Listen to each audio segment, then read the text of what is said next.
ఈరోజు వాక్యం ద్వారా దేవునికి మనం ప్రాధాన్యత ఇస్తే దేవుడు మన జీవితాల్లో ఎన్నెన్ని మేలులు చేయబోతున్నాడు అనే విషయాలని మీకు తెలియచేసే ప్రయత్నం చేస్తున్నాను. రైట్, మన వాక్యంలోనికి వెళ్ళే ముందు వాక్యాన్ని మనం ధ్యానించుకుందాం. మీ చేతుల్లో పరిశుద్ధ గ్రంథంలో తీసుకునండి. నిర్గమకాండం 1వ అధ్యాయం 17వ వచనం.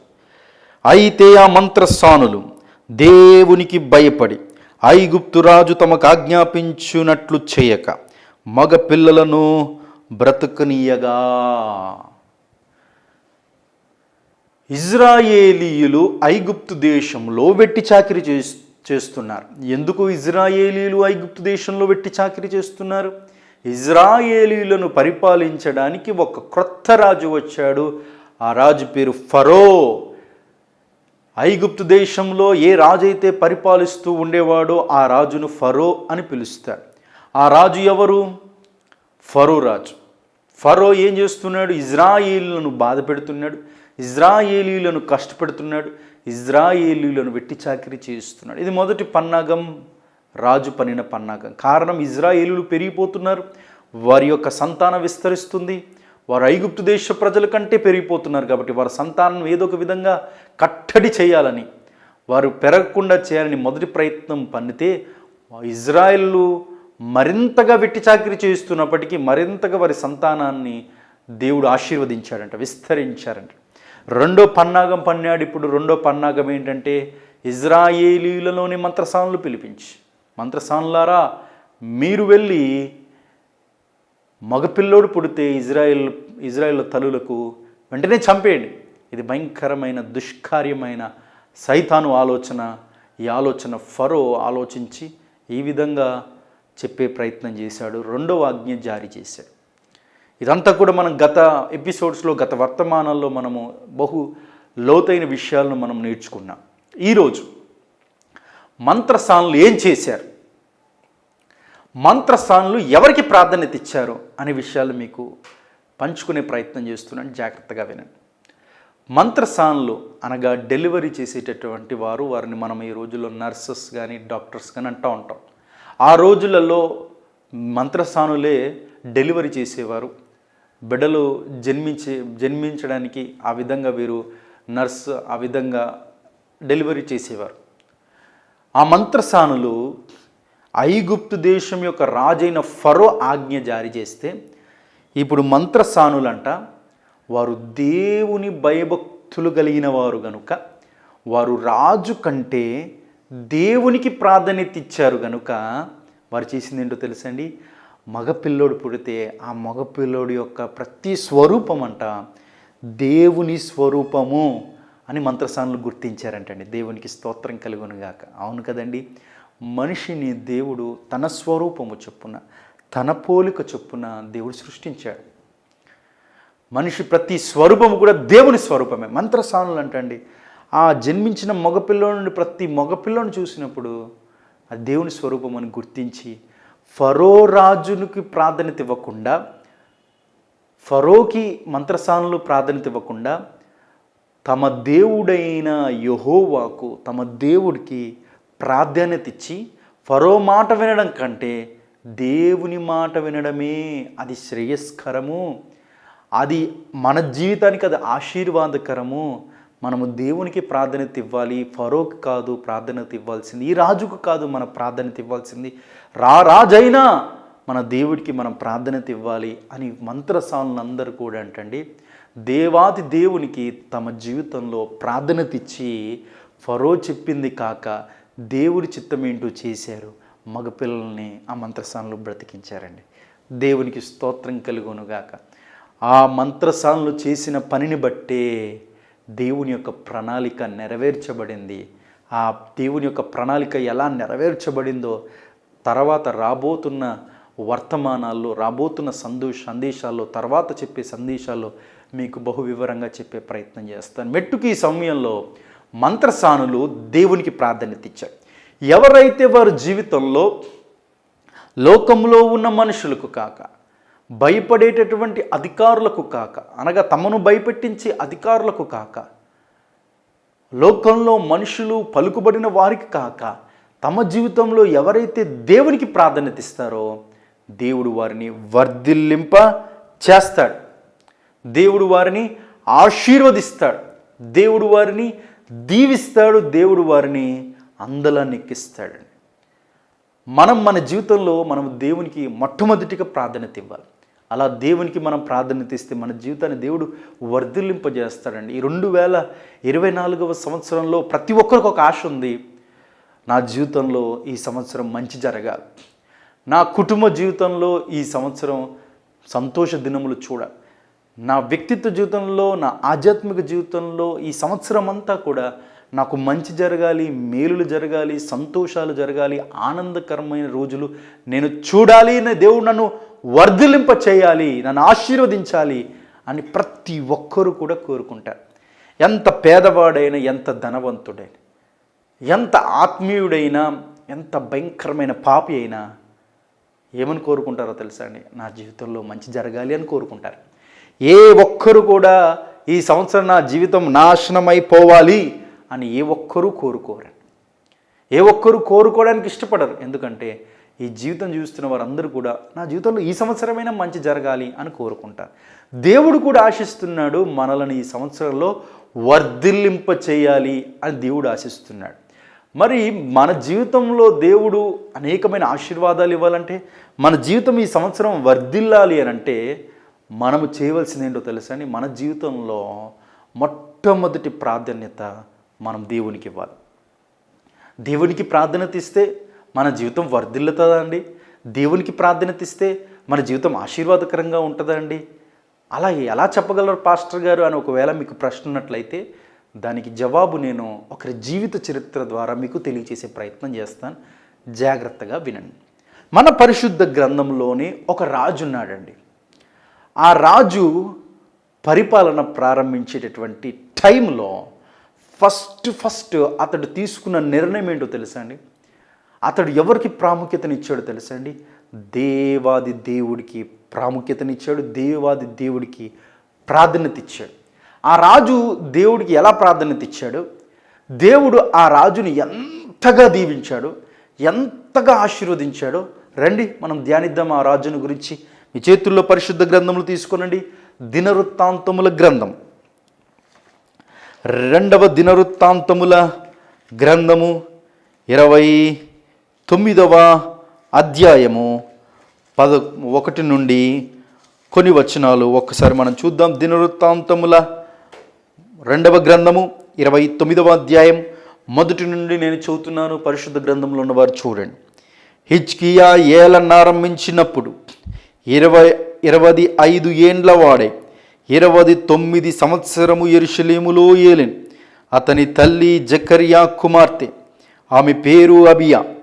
అతడు తన పితరుడైన దావీదు చర్యంతటి ప్రకారం యెహోవా దృష్టికి యథార్థముగా ప్రవర్తించెను.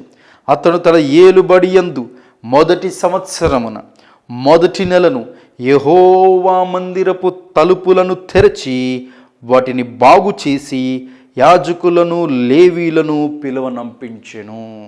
దేవునికి స్తోత్రం కలుగునుగాక. దినవృత్తాంతముల 2వ గ్రంథము 29వ అధ్యాయము 1 నుండి 4 వచనాలు మనం చదివాం. వచనాలు చదివినట్టుగా మనం చదివితే దాంట్లో ఆత్మీయంగా మనం ఏం తెలుసుకోలేము, కానీ దాని గురించి లోతుగా మనం ధ్యానించినట్లయితే అర్థమవుతుంది. ఆ విషయాలే నేను మీకు ఈ సందేశం ద్వారా తెలియజేస్తున్నాను. హిజ్కియా 25 సంవత్సరంలో యంగ్ ఏజ్లోనే రాజు అయ్యాడండి. ఇది నిజంగా దేవుని యొక్క మహాకృప. యవ్వన వయసులోనే రాజు అవ్వడం, యవ్వన వయసులోనే 25 సంవత్సరాలకే రాజ్యాన్ని పరిపాలించేటటువంటి హోదా రావడం, రాజు అవ్వడము, ఆ పొజిషన్ రావడము, అది దేవుడు ఒక మహాకృప అండి. నిజంగా ఈ రోజులలో చాలామంది అండి చదువుకున్న బిడ్డలు చాలామంది ఉద్యోగాల కోసం ప్రయాసపడుతున్నారు. ఈ మాటలు వింటున్న సహోదరుడా, సహోదరి, చదువు పూర్తయిన వెంటనే ఒక మంచి ఉద్యోగం నీకు వచ్చిందా? చదువు పూర్తయిన వెంటనే నీకు ఒక సెంట్రల్ గవర్నమెంట్ జాబ్ వచ్చిందా? చదువు పూర్తయిన వెంటనే నీకు ఒక స్టేట్ గవర్నమెంట్ జాబ్ వచ్చిందా? చదువు పూర్తయిన వెంటనే ఒక మంచి సాఫ్ట్వేర్ జాబ్ నీకు వచ్చిందా?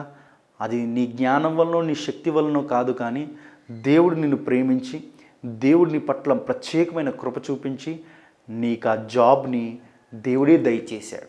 ఈ సత్యాన్ని గుర్తించు. నిన్ను నీ కుటుంబాన్ని దేవుడు చూసి దేవుడు కనికరించి యవ్వన వయస్సులోనే చదువు పూర్తి చేసుకోగానే దేవుడు నీకు అటువంటి అద్భుతమైన జాబ్ని ఇచ్చాడు. ఎంతోమందికి ఆ జాబ్ లేదు, ఎంతోమంది ప్రయాసపడుతున్న వారికి దొరకలేదు, ఎంతోమంది ప్రయాసపడి అహర్నిశలు కష్టపడుతున్నా వారికి ఆ జాబ్ రాలేదు. కానీ దేవుడు ఎందుకో నేను ప్రేమించి ఆ జాబ్ నీకు ఇచ్చాడు. కాబట్టి దేవుడికి కృతజ్ఞతా జీవితం కలిగి ఉండి ఆయనకు రుణపడి ఉండవలసిందిగా ప్రభు పేరట మనవి చేస్తున్నా. హిజ్కియా యవ్వన వయసులోని 25 సంవత్సరాల్లోనే హిజ్కియా రాజు అయిపోయాడండి. అలా రాజు అవ్వడానికి దేవుని యొక్క కృప ఒక ఎత్తు అయితే, రెండవది హిజ్కియా యొక్క తల్లి గొప్ప ప్రార్థనాపరురాలు, ఆత్మీయురాలు. ఆమె పేరు మనకి పరిశుద్ధ గ్రంథంలో కనబడుతూ ఉంటుంది. ఆమె పేరు జకర్యా కుమార్తె, ఆమె పేరు అబియా. యాజకుల కుటుంబంలో నుండి వచ్చిన ఆత్మీయురాలు అబియా. ఆమె ప్రార్థన పరురాలు హిజ్కియాను కూడా ప్రార్థనతో పెంచిందని చరిత్ర పుస్తకాలు మనకి సెలవిస్తున్నాయి. హిజ్కియా తన పరిపాలన ప్రారంభించేటటువంటి సమయంలో 25 సంవత్సరాల్లోనే రాజు అయ్యాడు. అది దేవుని కృపని హిజ్కియా గ్రహించి మొట్టమొదటిగా తను ఎవరికి ప్రాధాన్యత ఇచ్చాడో తెలుసండి? దేవునికి ప్రాధాన్యత ఇచ్చాడు. దేవునికి స్తోత్రం కలుగును గాక. హిజ్కియా గుర్తించాడు, నన్ను ఈ స్థానంలో కూర్చుండబెట్టింది, నన్ను ఈ స్థానంలో పరిపాలన చేయడానికి అవకాశాన్ని ఇచ్చింది, నేను సేవిస్తున్న నా దేవుడే అని దేవునికి తన జీవితంలో ప్రాముఖ్యతనిచ్చాడు. కాబట్టే దేవుడు హిజ్కియా జీవితాన్ని అంతటిని కూడా వర్ధిల్లింపజేశాడు. దేవునికి స్తోత్రం కలుగును గాక. బైబిల్ సెలవిస్తుంది, హిజ్కియా 25 సంవత్సరంలో రాజయ్యి 9 సంవత్సరాలు హిజ్కియా ఏలన ఆరంభించినప్పుడు 25 ఏండ్ల వాడై 29 సంవత్సరములు యెరూషలేములో ఏలును. అనగా 25 ఇయర్స్లో రాజైన హిజ్కియా 29 ఇయర్స్ కంటిన్యూగా పరిపాలించడానికి దేవుడు ఎంతగానో ప్రత్యేకమైన కృప చూపించాడు. దేవునికి స్తోత్రం. దేవునికి ప్రాధాన్యత ఇచ్చేవారికి, దేవుడిని తన జీవితంలో ఆహ్వానించేవారికి, దేవుడు తన జీవితంలో ప్రాధాన్యత ఇచ్చేవారికి దేవుడు మెండైన దీవెనలు, ఆశీర్వాదాలు సమృద్ధిగా దయచేసి వారి జీవితము వర్ధిల్లింపచేస్తాడు అనే విషయాన్ని మీకు తెలియచేస్తున్నా. ఆనాడు మంత్రస్థానులో ఫరోకి ప్రాధాన్యత కంటే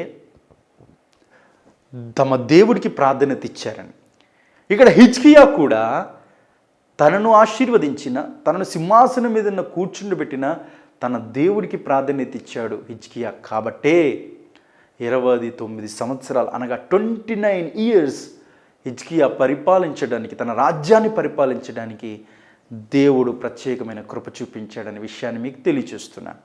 హిజ్కియా దేవునికి ప్రాధాన్యత ఇచ్చాడు. అలాగే మన జీవితంలో కూడా, మన జీవితం అంతా కూడా, మన ఈ సంవత్సరం అంతా కూడా, మన ఈ యొక్క ఆధ్యాత్మిక వ్యక్తిత్వ జీవితంలో సంతోషములు, ఆనందాలు, అలాగే మన జీవితం వర్ధిల్లాలంటే మనం దేవునికి ప్రాధాన్యత ఇద్దామండి. ఇంతవరకు మనుషులకు ప్రాధాన్యత ఇచ్చారా? పక్కన పెట్టండి. ఇంతవరకు హోదాలో ఉన్నవారికి ప్రాధాన్యత ఇచ్చారా? పక్కన పెట్టండి. ఇంతవరకు బంధువులకు ప్రాధాన్యత ఇచ్చారా? పక్కన పెట్టండి. ఇంతవరకు రాజకీయ నాయకులకు ప్రాధాన్యత ఇచ్చారా? పక్కన పెట్టండి. నీకు కష్టం వచ్చినప్పుడు, నీకు నష్టం వచ్చినప్పుడు, నీకు అనారోగ్యం వచ్చినప్పుడు, నీకు బాధ కలిగినప్పుడు వీళ్ళెవ్వరు కూడా నీ దగ్గరికి రానే రారు, నీకు సహాయపడరు. నీకు సహాయపడని మనుషులకు నువ్వు ఎందుకయ్యా ప్రాధాన్యత ఇస్తావు? నీకు సహాయపడని బంధువులకు ఎందుకయ్యా నువ్వు ప్రాధాన్యత ఇస్తావు? నీకు సహాయపడని రాజకీయ నాయకులకు ఎందుకయ్యా నువ్వు ప్రాధాన్యత ఇస్తావు? నీకు సహాయపడని స్నేహితులకు ఎందుకయ్యా నువ్వు ప్రాధాన్యత ఇస్తావు? నీకెప్పుడు సహాయపడేటటువంటి ఒక దేవుడు ఉన్నాడు. ఆయనే నేను ప్రకటిస్తున్న ప్రభు అయిన యేసుక్రీస్తు. ఆయనకు నీ జీవితంలో నువ్వు ప్రాధాన్యత ఇచ్చినట్లయితే, ఆయనను నీ జీవితంలో నువ్వు ఆహ్వానించినట్లయితే, నీ జీవితంలో నా దేవునికి నువ్వు ప్రాధాన్యత ఇచ్చినట్లయితే, ఇంపార్టెన్స్ ఇచ్చినట్లయితే, నా దేవుని జీవితాన్ని వర్ధిల్లింపచేస్తాడనే విషయాన్ని మీకు తెలియజేస్తున్నాను. హిజ్కియా దేవునికి ప్రాధాన్యత ఇచ్చాడు. అదే సమయంలో మీకు విషయం తెలుసా అండి? దేవుని మందిరానికి కూడా ప్రాధాన్యత ఇచ్చాడు. దేవుని మందిరాన్ని పట్ల ఆసక్తి కలిగి ప్రాధాన్యత ఇచ్చాడు. ఒకసారి మనం చూద్దాం. దినవృత్తాంతముల 2వ గ్రంథం 29వ అధ్యాయం 3వ వచనం. హిజ్కియా తన ఏలుబడి యందు మొదటి సంవత్సరమున మొదటి నెలను యెహోవా మందిరపు తలుపులను తెరిచి వాటిని బాగు చేశాడు. హిజ్కియా పరిపాలన ప్రారంభించినప్పుడు మొదటి సంవత్సరం మొదటి నెల అతడు తీసుకున్న అద్భుతమైన నిర్ణయం ఏంటో తెలుసా అండి? చూడండి, చాలామంది కొత్త ప్రభుత్వం వస్తే, కొత్త చీఫ్ మినిస్టర్ అయితే మొట్టమొదటి సంతకం దేని మీద పెడతాడు? మొట్టమొదటి సంతకం ప్రజలకు ఏ మేలు చేస్తాడని ఆ రాష్ట్ర ప్రజలందరూ కూడా 1000 కళ్ళతో ఎదురు చూస్తారు. 1000 కళ్ళతో ఎదురు చూస్తారు. మాకు ఉచిత కరెంట్ ఇస్తారా, లేకపోతే పెన్షన్ డబ్బులు పెంచుతారా, లేకపోతే గ్యాస్ సిలిండర్ సబ్సిడీ ఇస్తారా, లేకపోతే ఉద్యోగాలు ఇస్తారా, లేకపోతే ఏ విధంగా మాకు ఏ విధంగా సహాయపడతారు? మొట్టమొదటి సంతకం ఈ చీఫ్ మినిస్టర్ గారు దేని మీద పెడతారని 1000 కళ్ళతో ప్రజలు ఎదురు చూస్తారు. అలాగే చీఫ్ మినిస్టర్ అయ్యేటటువంటి వ్యక్తి ఏ దాని మీద సంతకం పెడితే, మొట్టమొదటి ఏ నిర్ణయం తీసుకుంటే బాగుంటుంది అని చీఫ్ మినిస్టర్ కూడా, ఆ పార్టీ కూడా ఆలోచిస్తారు. అలాగే హిజ్కియా అండి తన రాజ్యాన్ని ఏలేటటువంటి ఆ టైంలో మొదటి సంవత్సరం పరిశుద్ధ గ్రంథంలో పరిశుద్ధాత్మ దేవుడు అద్భుతంగా లిఖింపజేశాడు. 29వ అధ్యాయం దినవృత్తాంతముల గ్రంథం 3వ వచనాన్ని మీరు చూడండి. హిజ్కియా తన ఏలుబడి యందు, అనగా తన పరిపాలన యందు మొదటి సంవత్సరం అందు మొదటి నెలలో తను చేసిన అద్భుతమైన పని ఏంటో తెలుసా అండి? దేవాలయపు మందిర తలుపులను తెరచి బాగు చేశాడండి. అప్పుడు మనకు ఒక ప్రశ్న ఉంటుంది, పాస్టర్ గారు, హిజ్కియా ఎందుకు దేవాలయపు తలుపులు తెరవాల్సి వచ్చింది? ఎందుకు దేవాలయంలో ఉపకరణములు అన్నీ కూడా బాగు చేయాల్సి వచ్చింది అని ఒకవేళ మీరు ప్రశ్నించినట్లయితే దానికి జవాబు చెప్పే ప్రయత్నం చేస్తాను. జాగ్రత్తగా వినండి. హిజ్కియాకు ఒక తండ్రి ఉన్నాడు. హిజ్కియా ముందు తన తండ్రి పరిపాలన ప్రారంభించాడు, అనగా పరిపాలన చేశాడు. ఆ తండ్రి ఎవరో తెలుసా అండి? అహాజు. ఇతడు ఒక దేవుని దృష్టిలో ఒక దుర్మార్గమైన వ్యక్తి అండి, ఒక దుర్మార్గమైన రాజు. ఎన్నో నీచమైన కార్యాలు చేశాడు, ఎన్నో ఎన్నో ఎన్నో దేవుని విసిగించి దేవుని బాధ పెట్టాడు. దేవుని యొక్క పనులు ఏమాత్రం చేయకుండా ఇజ్రాయేల్ ప్రజలందరినీ దేవునికి దూరం చేశాడు. ఇజ్రాయేల్ ప్రజలందరినీ ఏవో విగ్రహాలు తెచ్చి ఆ విగ్రహాలకి మొక్కమన్నాడు, ఏదో విగ్రహాలు తెచ్చి ఆ విగ్రహాలకి బలిపీఠములు కట్టాడు. అహాజు ఇన్నిన్ని నీచమైన కార్యాలు చేశాడు. మచ్చుకు ఒక వచనాన్ని మీకు చూపిస్తున్నాను, జాగ్రత్తగా చూడండి. దినవృత్తాంతముల 2వ గ్రంథం 28వ అధ్యాయం 24వ వచనం. అహాజు దేవుని మందిరపు ఉపకరణములను సమకూర్చి వాటిని తెగగొట్టించి యెహోవా మందిరపు తలుపులను మూసివేయించి యెరూషలేమంతటా బలిపీఠములు కట్టించి యూదా దేశంలోని పట్టణములోని అతడు అన్య దేవతలకు ధూపం వేయుటకై బలిపీఠములు కట్టించి తన పితరులైన దేవుడైన యెహోవాకు కోపము పుట్టించెను అని పరిశుద్ధ గ్రంథం సెలవిస్తుంది. హిజ్కియా తండ్రి అయిన అహాజు చేసిన పనేంటో చూశారండి? దేవునికి విరోధంగా జీవించడం మాత్రమే కాకుండా, దేవుని చిత్తానికి విరోధంగా జీవించడం మాత్రమే కాకుండా, దేవునికి వ్యతిరేకమైన కార్యకలాపాలు చేయడం మాత్రమే కాకుండా, దేవుని యొక్క మందిరపు తలుపులను మూసేసాడండి. దేవుని మందిరంలో ఉపకరణములన్నీ కూడా బయటకు పడేసాడండి. దేవుని యొక్క మందిర తలుపులు మూసేసి ఎవరు వెళ్ళడానికి వీల్లేదు, ఏ యాజకులు వెళ్ళడానికి వీల్లేదు, అసలు ఇటు వైపుకు చూడడానికి వీల్లేదని దేవాలయపు తలుపులను మూసేసి బయట అన్య దేవతలు సంబంధించిన బలిపీఠములు కట్టి వాటికి నమస్కరించమన్నాడు. ఈ దుష్కార్యమంతా కూడా దేవునికి బహు కోపం తెప్పించాడు. అహాజు అలానే మరణమైపోయాడండి. ఇతడి కుమారుడే, ఈ అహాజు కుమారుడే ఎవరండి? హిజ్కియా. హిజ్కియా తన తండ్రి ప్రకారము చేయలేదు, కానీ తన పితరుడైన దావీదు ప్రకారం చేశాడు. అందుకనే పరిశుద్ధ గ్రంథంలో అద్భుతంగా దేవుడు లిఖింపజేశాడు. ఏంటో తెలుసా అండి? 2వ వచనం. అతడు తన పితరుడగు దావీదు చర్యంతటి ప్రకారము యెహోవా దృష్టికి యథార్థముగా ప్రవర్తించిన. అతడు తన తండ్రి అయిన అహాజు దృష్టి అంత ప్రకారం అని రాయించలేదండి పరిశుద్ధాత్మ దేవుడు. అలాగ జీవించలేదండి హిజ్కియా. ఈ రోజుల్లో చూడండి, ఎందుకు తాగుతున్నావయ్యా? మా తండ్రి తాగుతున్నాడు కాబట్టి నేను తాగుతున్నా. మా తండ్రి తిరుగుతున్నాడు కాబట్టి నేను తిరుగుతున్నా. మా నాన్న ఇలానే భయంకరంగా తాగాడు, నేను తాగుతున్నా. తప్పేంటి అనేవారు లేరా? మా నాన్న తాగాడు, మా తాత తాగాడు కాబట్టి నేను తాగుతున్నా. మా నాన్న తిరిగాడు, నేను తిరుగుతున్నాను, తప్పేంటి? మా నాన్న సినిమాలు చూసేవాడు, నేను సినిమాలు చూస్తున్నాను, తప్పేంటి? లేకపోతే మా అమ్మ సీరియల్ చూసేది, నేను సీరియల్ చూస్తున్నాను, తప్పేంటి?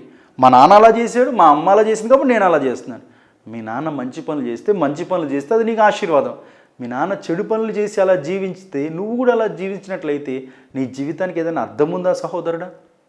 నీ జీవితానికి ఏదైనా అర్థం ఉందా? ఈరోజు చూడండి, త్రాగే వాళ్ళందరినీ చూడండి, ఎందుకు త్రాగుతున్నావయ్యా అంటే తను చెప్పిన కారణాల్లో ఒక కారణము, మా తండ్రి కూడా మా ముందే ఇలా తాగేవాడు కాబట్టి నేను తాగుతున్నాను, ఏంటి తప్పు అనేవారు లేరా? మనం ఆదర్శంగా తీసుకోవాల్సింది మన తల్లిదండ్రులు అవ్వచ్చు, వారు చెడు మార్గంలో జీవిస్తే వారిని కాదని మనం ఆదర్శంగా తీసుకోవాల్సింది, ఆత్మీయంగా ఎవరు జీవించారో వారిని మనం ఆదర్శంగా తీసుకోవాలి. హిజ్కియా తన తండ్రి అయిన అహాజును ఆదర్శంగా తీసుకోలేదు. తండ్రి అవ్వచ్చు, కానీ అతడి చర్య అంత దుశ్చర్య, అతడు చేసిన పనంతా కూడా దేవుని కోపం తెప్పించే పని. ఇతన్ని కాదు నేను ఆదర్శంగా తీసుకోవాల్సింది, మా పితరుడైన దావీదుని నేను ఆదర్శంగా తీసుకోవాలి. ఎందుకంటే మా పితరుడైన దావీదు గారు దేవునికి ఎంతో ప్రాధాన్యత ఇచ్చాడు, దేవుని మందిరానికి ఎంతో ప్రాధాన్యత ఇచ్చాడు, దేవుని మందిరం పట్ల ఎంతో ఇష్టం కలిగి ఉన్నాడు.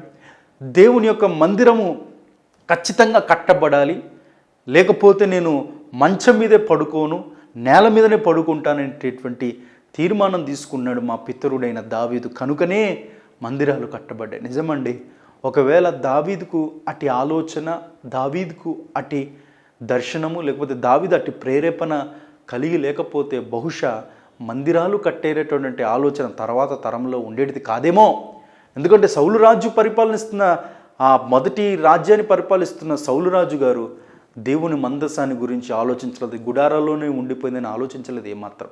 కానీ దావీదు మాత్రం, నేను పాన్పు మీద దేవదారు మ్రాణులతో కట్టించిన అద్భుతమైన నగరంలో నేను జీవిస్తూ అద్భుతమైన పాన్పు మీద, అద్భుతమైన మంచం మీద నేను పడుకుంటున్నాను, నా దేవుని మందసం మాత్రం గుడారంలో ఉంది, నా దేవుని మందసం దేవాలయంలో ఉండాలి, నా దేవుడు అద్భుతమైన దేవాలయంలో నివసించాలని ఆలోచన కలిగి ఉన్నాడు. కాబట్టి దావీదు దేవుని దేవాలయం కొరకు సమస్తాన్ని సమకూర్చాడు. తర్వాత సొలొమోను ద్వారా దేవుడు కట్టించుకున్నాడు.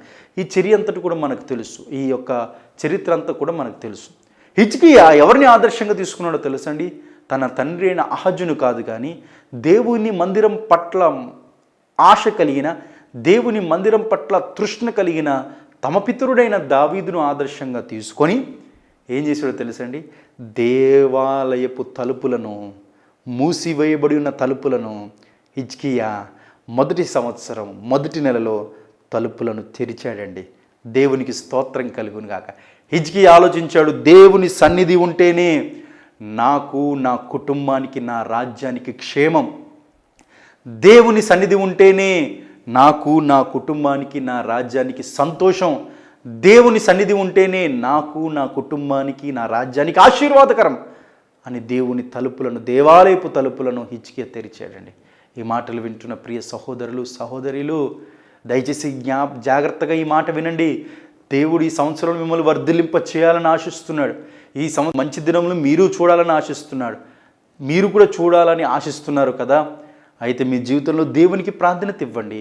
రెండవది, దేవుని మందిరానికి ప్రాధాన్యత ఇవ్వండి అయ్యా, ప్రాధాన్యత ఇవ్వండి అమ్మా. ఈ రోజుల్లో చాలామంది మందిరానికి ప్రాధాన్యత ఇవ్వట్లేదు, మందిరాలకు వెళ్ళట్లేదు. ఆ రోజు, ఆ సండే ఏదైనా కొత్త సినిమా రిలీజ్ అయిందా, మందిరానికి ఇస్తున్నారా ప్రాధాన్యత, సినిమా థియేటర్కి ఇస్తున్నారా? చెప్పండి. మందిరాన్ని పక్కన పెట్టేసి సినిమాకి వెళ్ళిపోవట్లేదా?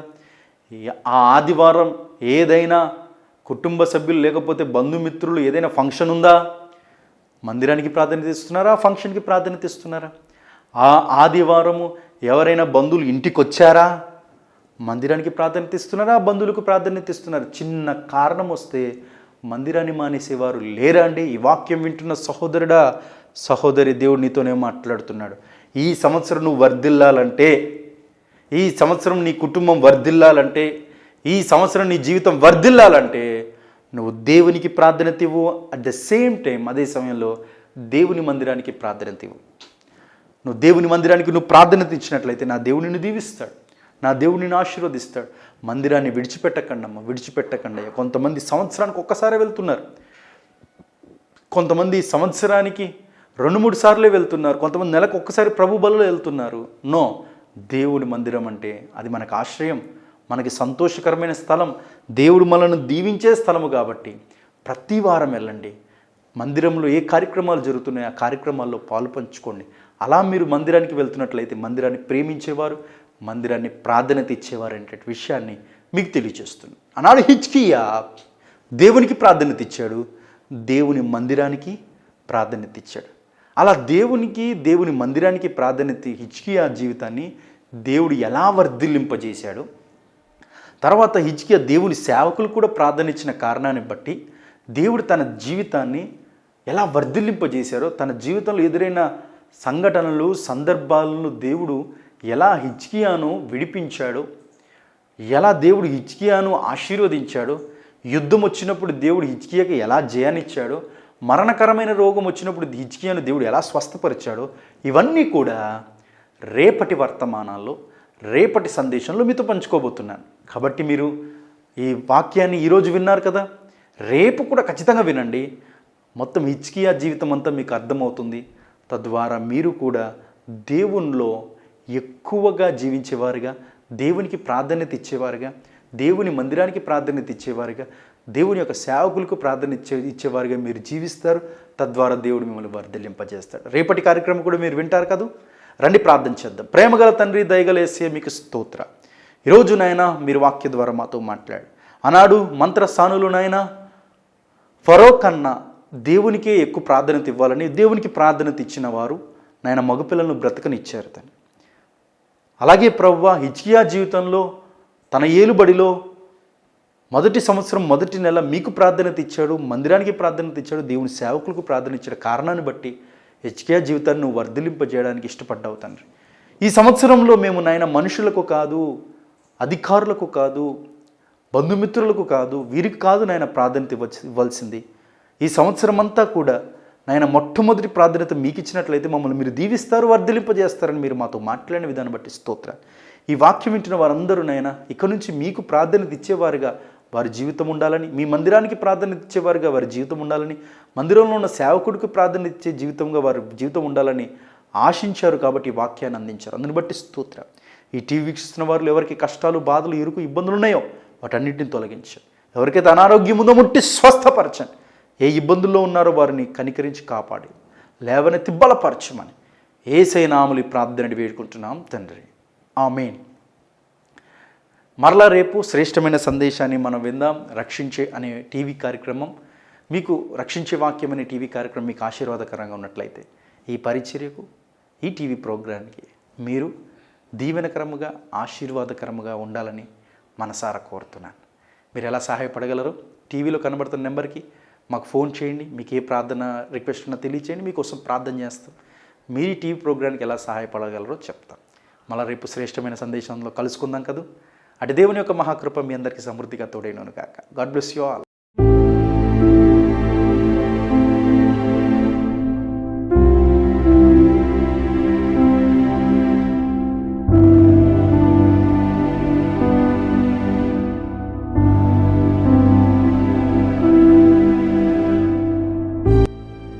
మా address pastor N John Kennedy, Bhimavaram, Paschima Godavari జిల్లా, ఆంధ్రప్రదేశ్.